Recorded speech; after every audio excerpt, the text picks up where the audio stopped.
네, 오늘 이 말씀을 가지고 우리도 맹인인가? 우리도 맹인인가? 라는 제목으로 말씀 증거하겠습니다. 여러분 혹시 나르시시즘이라는 단어를 혹시 들어보셨나요? 나르시시즘. 전문적인 심리 상담 용어인데 자기애성 인격장애라고 하거든요. 자기애성 인격장애. 이게 그리스 로마 신화에 보면은 나르키소스라고 하는 소년이 등장을 합니다. 매우 아름다운 소년인데 이 나르키소스가 태어날 때 엄마가 이제 점을 봤어요.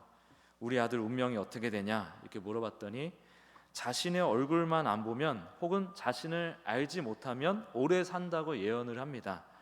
그래서 당시에는 이제 거울이 없으니까 물에 비춰보잖아요. 자신의 모습을 물의 요정에게 부탁을 해서 아들이 수면에 얼굴을 들이미지 못하게 조치를 해놨어요.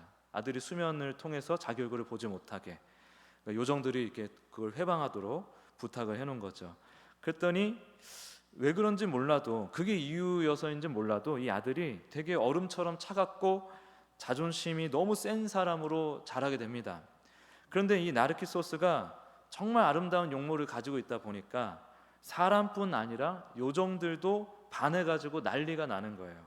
그런데 이 나르키소스가 다 귀찮다고 냉정하게 차갑게 거절을 막 하는 것입니다. 그 거절에 의해서 상처를 받은 한 요정이 복수를 하겠다고 복수의 여신에게 기도를 해요. 어떻게 기도를 하냐면 사랑을 거절당하는 고통을 느끼게 해줘라. 그리고 이루어지지 않는 사랑의 고통을 느끼게 해줘라. 이루어지지 않는 사랑의 고통을 느끼게 해줘라 라고 기도합니다. 그래서 그 저주가 나르키소스에게 임했는데 어떻게 임했냐면 나르키소스가 그만 호수에 비친 자신의 모습을 보고야 말았고 그 모습과 사랑에 빠져요. 그러니까 자기 자신과 사랑에 빠집니다. 그러니까 사랑이 이루어질 수가 없죠. 또 늘 거절당할 수밖에 없죠. 자기 자신을 사랑한다는 것이 그런 거죠. 그리고 그렇게 자신과 사랑에 빠진 뒤에 며칠 동안 먹지도 않고 자지도 않고 호수에 비친 자기의 모습만을 바라보다가 굶어 죽습니다. 이 이야기에서 비롯된 것이 바로 나르시시즘이라는 말이에요. 아주 지독하게 자신에게 애착을 가지는 병적인 증상을 말하는 것입니다. 그리고 이 나르시시즘을 가진 사람을 나르시시스트라고 합니다. 나르시시스트, C가 두 번 들어가요. 나르시시스트. 이 나르시시스트는 가까이에 있는 사람을 엄청나게 괴롭힙니다.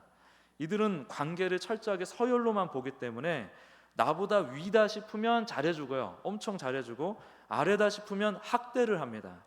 이들은 자기 성찰이란 게 없어요. 그리고 어떤 문제가 발생해도 전부 남 탓을 하고 상대 탓을 합니다. 심지어 자신에 의해서 피해를 입은 사람들도, 피해자인 사람들한테도 그냥 가해자처럼 상대를 해요. 가해자로 만들어버려요. 폭력 쓰면 안 되잖아요. 근데 폭력을 쓰고 나서 네가 폭력 쓰게 만들어서 내가 폭력을 쓸 수밖에 없었어 라고 그 폭력의 책임조차 폭력을 당한 피해자에게 덮어 씌우는 것입니다. 항상 자신이 옳다라고 생각하고 자신을 우월하고 완벽한 존재라고 생각을 합니다. 그리고 항상 자신 곁에 있는 사람은 열등하고 틀리고 부족하다는 생각을 합니다. 그래서 이 사람들은 정상적인 관계를 맺기가 어렵습니다. 사소한 조언, 지적, 일상적으로 나누는 대화 속에서도 늘 긴장하면서 나보다 위냐 아니냐, 내 편이냐 아니냐 하는 생각으로 그 말들을 판단을 해요. 그래서 조언, 지적을 들으면 전부 공격, 비난, 통제하고자 하는 욕심으로 해석을 해버립니다. 받아들여버립니다. 그래서 나르시스트 남편이나 아내를 만나서 인생이 파탄난 사람들이 되게 많습니다. 이들은 배우자를 그저 감정 쓰레기통으로만 여깁니다. 배우자는 자신의 유익을 위한 도구에 불과하고, 그래서 배우자가 아프거나 약해지거나 무능해 보이거나 혹 뭘 잘못했거나 실수를 하는 모습을 보이면 엄청난 비난과 모욕을 주고 그것을 또한 상대 탓으로 돌려버려요. 그걸 또 당연하게 여기고 이를 거부할 시, 저항을 할 시에 폭력과 자살 협박, 살해 협박 같은 극단적인 행동을 보이기도 합니다.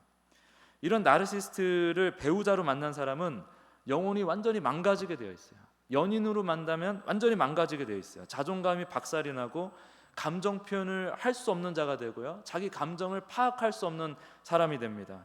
깊은 외로움과 불신, 무한한 불신과 불안함에 사로잡혀 살게 되죠. 나르시스트 부모도 있습니다. 나르시스트 부모는 더 심해요. 자녀의 감정 표현을 일절 허락하지 않습니다. 조금이라도 찡찡대면 바로 거센 비난과 폭력이 가해집니다. 벌이 가해집니다. 그리고 엄마라면 아빠와 자녀를 이간질하고요, 아빠라면 엄마와 자녀를 이간질합니다. 이게 되게 드문 일 같고 거리가 먼 이야기처럼 들릴지 모르겠지만 지금 굉장히 일상적으로 이 사회에 만연해 있는 일입니다. 데이트 폭력도 나르시시즘에 작용된 것으로 우리가 해석해도 무방합니다. 자기 안 만나준다고 막 해코지를 하고 막 그 상대를 또 노예처럼 다루기도 하고, 이런 데이트 폭력, 이런 것들도 나르시시즘에 의해서 발현된 것이라고 우리가 이해할 수 있는 것이죠. 또 이 나르시스트 부모의 또 특징을 계속 말씀드리자면 자녀의 성공을 질투를 해요. 심지어 그리고 자녀와 경쟁을 하고요, 자녀를 억눌러요. 그런데 자녀보다 우위에 있는, 힘의 우위에 있는 포지션, 위치에 있다 보니까 이 자녀를 끊임없이 괴롭히는 역할을 하게 됩니다. 울고 막 화를 내고 애가 찡찡댈 수 있잖아요. 나 짜증나, 힘들었어, 나 애들한테 맞고 왔어, 뭐 이런 거 얘기할 수 있잖아요. 그러면은 그거를 무시해버리는 거예요. 나르시스트 부모 중에 가장 또 심한 유형이 뭐냐면 이 크리스찬 부모들이 있습니다. 크리스찬 부모들이 뭐가 있냐면은 신앙의 모양새 내는데 너무 열중하고 거기에 충성하는 사람들이에요. 그래서 예를 들면 애가 어디서 맞고 와가지고 막 울고 있으면은 일단 그 꼴 자체도 보기가 힘든데 뭐라고 얘기하냐면 주님께서 감사라고 했으니까 감사해야지, 이렇게 말해버려요. 용서하라고 했으니까 용서해야지, 왜 그렇게 찡찡대? 그때 불평불만하면 안 되지. 애는 지금 죽겠다고 막 울고 있는데 거기다 대고 너 지금도 네가 잘못하고 있는 거야. 그렇게 울면 안 되는 거잖아. 이런 식으로 대하는 부모들이 굉장히 많아요. 옛날엔 특히 더 그렇습니다. 그래서 그런 어떤 부모님 밑에서 자란 아이들은 이 자기 자신에 대해서 완전히 그 주체성을 상실해 버리고 극심한 내면의 고통을 안으면서 살아가는 거예요. 그리고 나르시스트 자녀도 많습니다. 부모에게 진짜 함부로 대하고요, 이제 쉽게 말하면, 아주 간결하게 말하면 뜯어먹을 생각만 합니다. 폭력적인 모습만 보이진 않아요. 이 나르시스트 자녀들은 불쌍한 척을 막 합니다. 그 무기들을 잘 써요. 그래서 부모님이 쩔쩔매게 만듭니다. 그래서 자식은 40, 50, 60이 되어도 부모님 사정은 아랑곳하지 않고 끄떡만 하면 윽박지르거나 불쌍한 척을 해서 동정심을 유발해서 돈을 뜯어냅니다. 어떤 그 부모의 희생을 뜯어냅니다. 요구합니다. 그럼 또 부모님은 자식 사랑이 있으니까 계속 자식이 이러면 안 되지 하면서도 계속 끌려다니면서 자식 불쌍하다고 돈 주고 또 헌신하고 하다가 나중에는 땅 팔아, 주식 팔아, 집 팔아 주고 다 뜯기는 거죠. 그럴 때 그런 상황들 주변에 혹시 보시면 이렇게 생각하면 됩니다. 자식이 나르시시스트일 가능성이 매우 높습니다. 이거는 저의 추측이 아닙니다. 통계적으로 다 나와 있는 것들이에요. 이 나르시시즘은 자기애성 인격장애라고 하는 이 나르시시즘은 이제 우리 신학적으로 생각할 때 죄 안에 갇힌 모든 인간이 가지고 있는 특성이에요. 사실은 우리 안에 다 이 나르시시즘이 다 있어요. 스스로 하나님 노릇하는 그 죄가 뭐겠습니까? 나르시시즘이죠. 그 중에서 선천적으로 타고난 사람도 드물게 있습니다. 이게 더 유독 이렇게 타고난 사람들도 있는데, 대개는 비정하고 공감 능력이 떨어지거나 자기 결핍에 사로잡혀 있는 부모님을 통해서 만들어지는 경우가 많습니다. 어떻게 하냐면 너가 잘해야 사랑받을 수 있어, 실수하면 혼나, 이번에 제대로 안 하면 쫓아낼 거야, 이런 식으로 아이가 존재 자체로 사랑을 받아야 될 나이에 존재 자체로 사랑받기보다는 조건을 항상 요구를 하는 거예요. 너 이렇게 해야 사랑받을 수 있고 이렇게 안 하면 너 버림받을 수도 있어 라는 식으로 계속 뭔가를 요구합니다. 아이에게. 이 비정한 이 나르시스트 자녀를 양산하는 이 부모의 특징이 그런 거예요. 그래서 이 아이는 언제든 버림받을 수 있다는 공포심 가운데 오직 타인의 인정을 받기 위해 살아가는 가짜 자신을 만들어가면서 살아가요. 그래서 늘 공허함을 느껴요. 또 어떤 게 있냐면 아까 방금 말씀드렸다시피 아이가 슬프다, 무섭다, 억울하다, 뭐 화가 난다 이런 감정을 표현했을 때 유난 떨지 마. 뭘 그런 거 가지고 울어? 우리 특별히 저희 부모님 세대가 좀 심한 것 같아요. 뭐 옆에서 좀 울잖아요. 그러면 위로할 방법을 잘 몰라서 뭘 그런 거 가지고 울어, 울지 마, 더 울도록 도와줘야 되는데 울지 마, 울지 못하게 만들어요.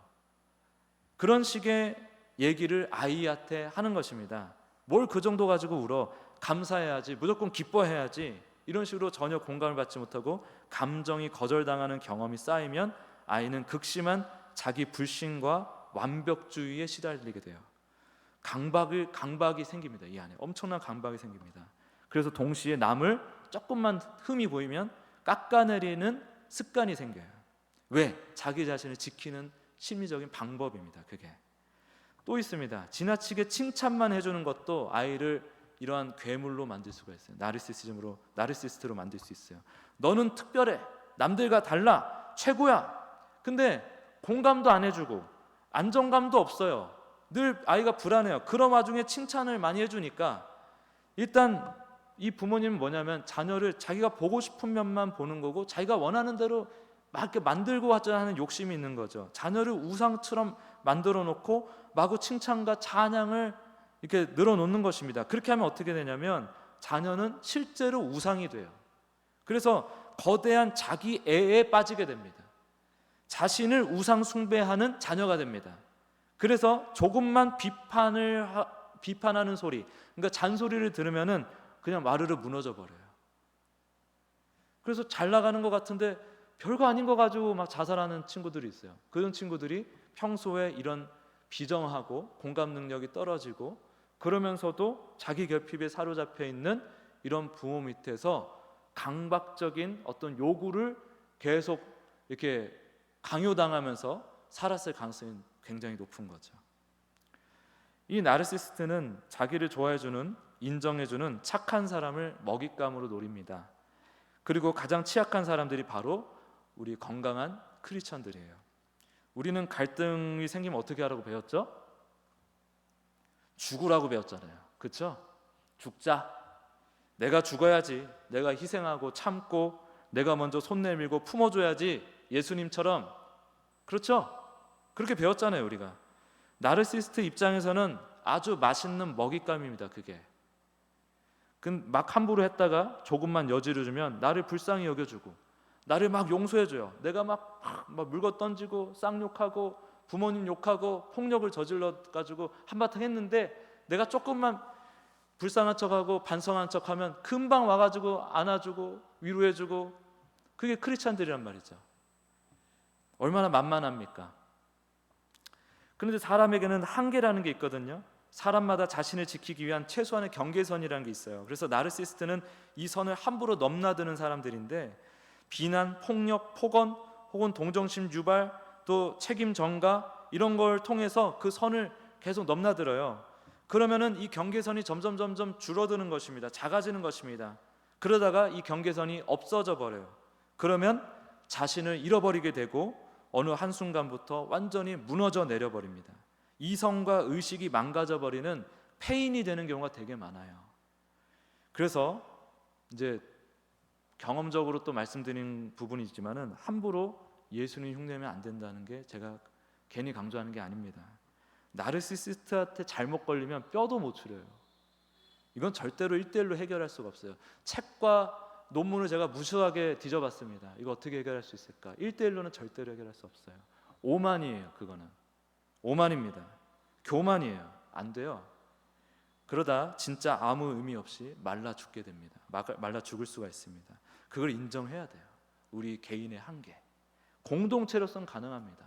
어떤 기적적인 게 있을 수는 있지만 그걸 기대하고서 무모한 승부를 벌여서는 안 되는 거죠. 어쨌든 이 나르시시즘이라는 개념이 십수년 전부터 일반 사람들에게도 알려지기 시작했습니다. 그래서 사람들이 내가 그토록 고통스러운 이유가 그런 이유였구나. 지금까지 다 내 잘못인 줄 알았는데 알고 보니 내 남편이, 내 부모가, 심지어 내 자식이 나르시스트여서 내가 그랬었구나, 그렇게 힘들었구나 하고 이제야 인지를 하기 시작하게 되었어요. 그래서 요즘 30대, 40대, 뭐 20대도 마찬가지고 이 젊은 세대에서 이 나르시스트를 탐구하고 분석하는 글들이 굉장히 많이 올라와요. SNS에 보면은. 그런데 제가 말씀드렸죠. 나르시시즘은 우리 모두가 갖고 있는 죄성의 일부라고 말입니다. 그리고 가만히 보니 우리도 나르시스트 같이 행동할 때가 있었단 말이죠. 좀 이기적으로 내가 좀 생각할 수 있을 만한 감정 기복이 심할 때도 있잖아요, 우리가. 그리고 먼저 해를 막 끼치고 막 해코지하지 않지만은 누가 나를 모욕하거나 힘들게 할 때 나도 같이 욕할 수 있잖아요. 나도 같이 힘을 행사할 수 있잖아요. 그래서 어떤 문제가 생기냐면 바로 나도 혹시 나르시스트인가? 라고 스스로 자신을 돌아보면서 나도 나르시스트일지도 몰라 하면서 또 괜한 죄책감을 갖는 사람들도 나타난다는 거예요. 그런데 내가 혹시 나르시스트인가? 라고 스스로 의심하는 사람은 결코 나르시스트가 될 수가 없어요. 왜냐하면 나르시스트들은 내가 잘못되어 있어 라고 생각하는 게 불가능해요, 심리적으로. 그래서 나는 절대로 나르시스트가 아니야, 무조건 나는 아니지만 너는 그럴 수 있어, 저 사람은 그럴 수 있어, 하지만 나는 아니야 라고 확신한단 말이죠, 나르시스트는.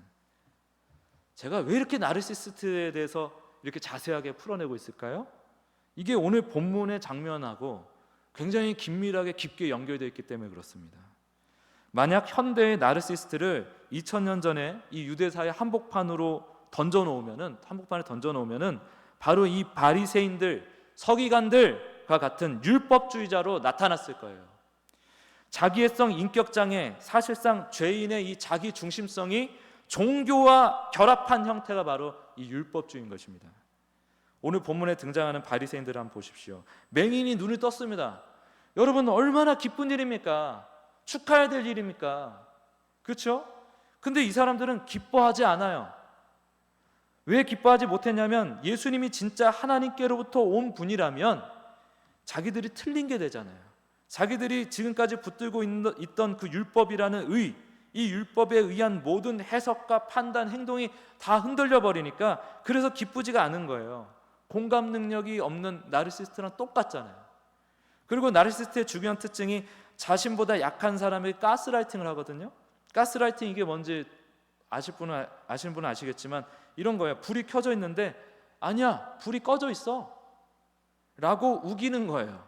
그리고 불이 꺼져 있다라고 믿게 만들어요. 거짓말은 잘못된 거야 라고 우리가 믿고 있지 않습니까? 그렇게 믿고 있는 사람에게 아니야, 거짓말도 잘 써먹으면 좋은 거야. 어디에서 이렇게 하죠? 신천지에서 이렇게 가르치죠. 가스라이팅. 거짓말 좋은 거야, 가스라이팅. 그래서 가스라이팅에 당하면은 혼란이 와요. 나 자신에 대한 혼란이 오고 내 가치관에 대한 혼란이 와요. 분명히 거짓말은 나쁜 거라고 배웠는데 내가 틀린 건가? 이렇게 가는 거죠. 그러니까 보세요. 눈 뜬 사람이 솔직하게 얘기하잖아요. 예수님이 고쳐주셨다. 예수님 얼굴은 아직 몰라요, 이 사람은. 근데 예수님이 고쳐주셨다. 근데 가스라이팅을 하죠. 고치긴 뭘 고쳐? 다시 말해봐. 그게 말이 돼? 그럴 리가 없어. 네가 틀렸어. 너가 잘못 경험한 거겠지. 너의 판단이 틀렸어. 다시 말해봐. 뭘 다시 말해보라는 거예요? 계속 쫓아와서 얘기하지 않습니까? 아니 예수님이 고쳤다니까? 아니야. 아니 고쳤다니까? 그럴 리가 없어. 가스라이팅을 하는 거예요. 예수님은 안 고쳤다라고 말해 라는 걸 지금 강요하고 있는 거죠. 어떻게든 예수님이 틀린 사람이 되어야 되니까 예수님이 가짜고 사기꾼이 되어야 자신의 힘의 우위, 기득권을 지킬 수가 있으니까 이렇게 눈뜬 맹인을 기뻐해 주기는커녕 윽박지르고 가스라이팅을 하고 있는 것입니다. 그래도 이 맹인은 경험한 게 너무 확실하고 또 경험한 지 얼마 안 됐어요. 방금 경험했잖아요. 그러니까 너무 선명해요, 그 경험이. 그러니까 흔들림이 다행히 없어요. 아니 예수님이 고쳐줬다니까. 그리고 심지어 눈을 뜨게 해준 예수님은 하나님께로부터 온 사람이라고 증언까지 해요. 막 가르치죠, 이 사람들을. 어떻게 이걸 몰라, 이 사람이 그런 사람이라는 거를. 창세 이후 맹인으로 난 자의 눈을 뜨게 하였다 함을 듣지 못하였으니 하나님께로부터 오지 아니하였으면 어떻게 내 눈을 뜨게 했겠냐. 속으로 이 바보들아 했을 거야, 아마. 이 바보들아, 내가 맹인인 줄 너희들도 알았잖아. 나 맹인인 거 다 알잖아. 너희들이 내 눈을 뜨게 해줄 수 있어? 없었잖아. 인간 중에 누구도 내 눈을 뜨게 해줄 수 없다는 거 잘 알잖아. 근데 내가 눈을 떴잖아. 예수님이 눈을 뜨게 해주셨잖아. 그러면 예수님이 우리 인간 중에 하나가 아니라 하나님께로부터 온 분인 게 당연한 거 아니야? 라고 얘기하고 있는 거예요. 근데 이 나르시스트들은요, 고분고분하게 굴면 해결이 안 돼요. 착하게 굴면은 말을 못 알아들어요. 단호하게 힘있게 얘기를 해야 그나마 조심스러워합니다. 아마 이 사람들이 눈뜬 사람, 만약에 사람 군중들이 없었으면 이 눈뜬 사람을 돌로 쳐서 죽였을 수도 있어요. 그럴 수도 있죠, 얼마든지. 그런데 모두가 아는 이 맹인이 눈을 뜨니까 이 눈을 뜬 맹인이 또 막 이렇게 예수님이 그 하나님의 역사, 기적을 막 증언하고 있으니까 이 사람을 죽이면 사람들이 자신들을 어떻게 생각하겠습니까? 그래서 죽이는 것까지는 못하고, 근데 상대하긴 껄끄러우니까 그냥 쫓아낸 거예요. 그러니까 이제 예수님이 찾아오셔서 네가 너의 눈 뜨게 해준 사람을 믿느냐? 그 사람이 하나님께로부터 온 사람을 믿느냐? 라고 물어본 거예요. 그랬더니 예수님인 줄 모르고 그가 누구입니까? 어디 있습니까? 그를 믿고 따를 것입니다. 예수님이 뭐라고 하세요? 거기에다 두고 내가 그다 라고 얘기하죠. 그때 비로소 예수님의 얼굴을 알게 된 거예요. 이 예수님이 그 예수님이구나 라는 걸 알게 된 거예요. 왜냐하면 이 사람은 실로암 가서 눈을 떴기 때문에 예수님 얼굴을 못 봤어요. 여기서 예수님이 기묘한 말씀하십니다. 뭐라고 하시냐면 보지 못하는 자들은 보게 하고 보는 자들은 맹인이 되게 하려 함이라. 그랬더니 예수님과 함께 있던 자들 중 바리새인들이 있었는데 이 사람들이 우리도 맹인인가 하고 의문을 표하죠. 이것은 자신을 돌아보는 성찰이 아니에요. 상철이 아니고 새 번역을 보니까 우리도 눈이 먼 사람이란 말이요? 따지는 거예요. 내가 바리새인인데 내가 눈이 먼 사람이냐? 감히 나를 눈이 먼 사람이라 할 수 있느냐라고 따지는 거예요. 우리는 맹인이 아니지. 나는 맹인이 될 수 없지. 내가 바리새인인데 어찌 감히 내가 맹인이 될 수 있어? 나르시스트들이 나는 절대로 나르시스트가 될 수 없는 사람이야 하는 거랑 똑같죠. 근데 그 사람이 나르시스트예요.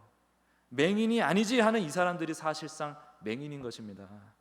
예수님이 뭐라고 하십니까? 너희가 맹인이 되었더라면 죄가 없으려니와 본다고 하니 너희 죄가 그대로 있느니라. 이게 무슨 말씀이냐면 모든 사람이 스스로 하나님 노릇하는 죄를 짓고 살기에 모든 사람이 맹인이라는 거예요. 그 중에서 예수님 앞에서 나는 맹인입니다 라고 인정하는 사람은 눈을 뜨지만 난 맹인 아닌데 하고 하는 고집을 부리는 진짜 맹인은 눈을 못 뜬다는 거예요. 눈뜬 맹인이 실로암에서 눈을 뜬 거는 육적인 눈을 뜬 것입니다.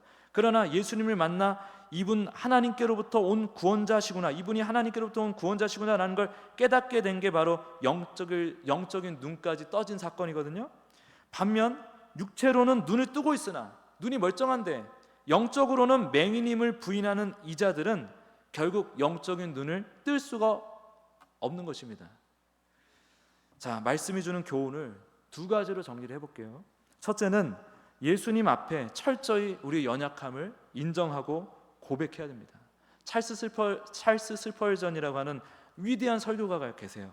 그분이 이런 말씀을 했어요. 그리스도를 만나는 것을 방해하는 것은 우리의 자금이 아니라 오히려 우리의 위대함이다.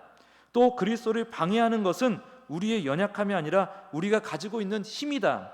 또 그리스도를 방해하는 것은 우리의 어둠이 아니라 오히려 우리가 빛이라고 생각하고 붙잡고 있는 것들이다 라고 얘기를 합니다.